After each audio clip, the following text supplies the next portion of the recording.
behind it. There's some of those great views from Starlink, giving us views of Starship's onboard videos. And so we're hoping that the Starlink on board will let us, just like we're seeing these videos now, see through that plasma field by maintaining a continuous communication lock with the satellites on orbit through the wake that Starship leaves behind. Now, this is only the second time that we're testing Starlink during re-entry. So even though we do have these great visuals now, don't be surprised if we manage to get some signal hiccups through. We're still learning about what that wake will actually look like in practice and whether we're able to get that live continuous high-speed data during re-entry. Yeah, that's right. And one of the really primary reasons we want to use Starlink is to just gather as much data as possible. It's been said the data is the payload on one of these flights, where we're putting this flight hardware in a real flight environment, trying to learn about it as much as possible. Re-entry is going to be a really critical phase of flight. We really want to know how the ship's going to perform, especially that heat shield, as we're going through the hypersonic re-entry. So if something were to go wrong during this re-entry, we want as many paths as possible to collect that information, that data, just to, again, just continually feed back into the Starship program to make each flight more reliable, more successful. Acquisition signal, Mauritius.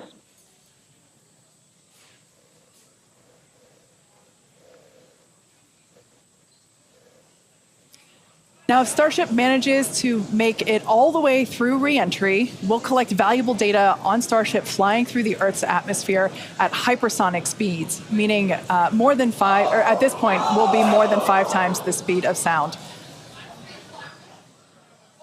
Now we're watching these live views, HD views by the looks of it, thanks to Starlink. You can see that the flaps there on the ship might be actuating.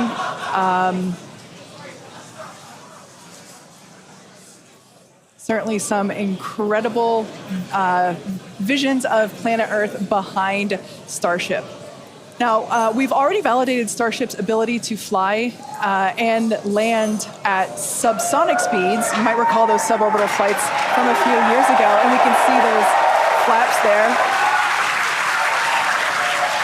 So getting data on aspects like heating and control while traveling way faster than we did before is going to be critical to eventually bringing Starships back from space for rapid reuse. So I mentioned those flaps. That's one of the things that enables Starship to help control itself and survive the heat of reentry, which, like we said before, we're expecting that reentry to occur around T plus 49 minutes. So we're getting pretty close here. And what you're seeing here, it looks like the vehicle is sort of moving back and forth. Part of what you're also seeing is one of the cameras, this onboard view that we have, is on the end of a flap. Starship has front flaps and rear flaps in the vehicle. So we've got 4 of those. And oh man, we can see the heating on those flaps as we're starting to re-enter the Earth's atmosphere. This is where the Earth's atmosphere is doing the work to slow us down. Now, like we said, this plasma field is, wow, what a view. We hope to maintain these views throughout. Starship is so big that we're hoping that the plasma field doesn't entirely blanket the entire vehicle. Right now, it is not. The Starlinks are Views brought to you by Starlink. Yeah, the Starlinks are still communicating and still capturing the data and the video that we see here.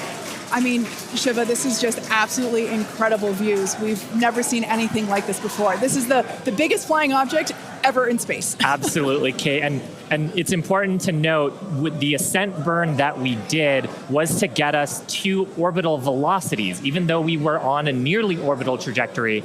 So the heating and the loads that Starship is going through right now are what it would be getting if it were recovering from an orbital mission. And just the fact that we have views through entry, this is incredible. Yeah. Again, this is the furthest and fastest that Starship has ever flown. And you can definitely tell by the crowd here in Hawthorne. The heat shield tiles doing their work. We talked about it earlier. Up to 2,600 degrees Fahrenheit that those heat shield tiles are dissipating as we are re-entering. Yeah, now this was one of the critical, or rather the key mission objectives that we were hoping to hit today. We have never, like I said before, this is the fastest and furthest that Starship has ever flown.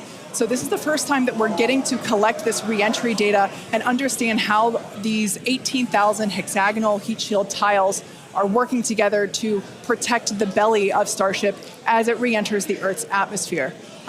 Once again, the atmosphere is doing us a big favor here by... 80 kilometers altitude. The atmosphere is actually doing us a huge favor here by acting as a braking system for Starship as it re-enters the atmosphere.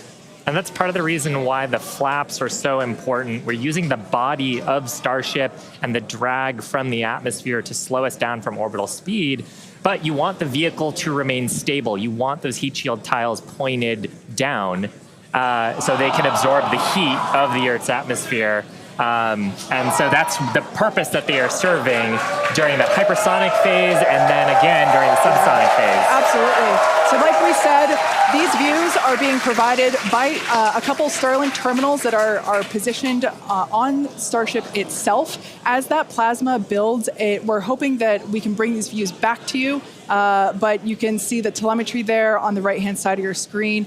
If you watch closely, you can see the speed decelerating. Again, that's the friction of the atmosphere resulting in this plasma field, or excuse me, the blanket that is potentially blocking the Starlink terminals right now. So we'll bring those views back to you if we get them.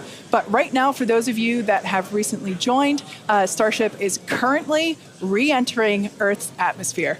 This is super exciting because it's the furthest and fastest that Starship has ever flown. It's just absolutely incredible. Major test milestone, something we wanted to accomplish on Flight 2, getting to it today. So just awesome.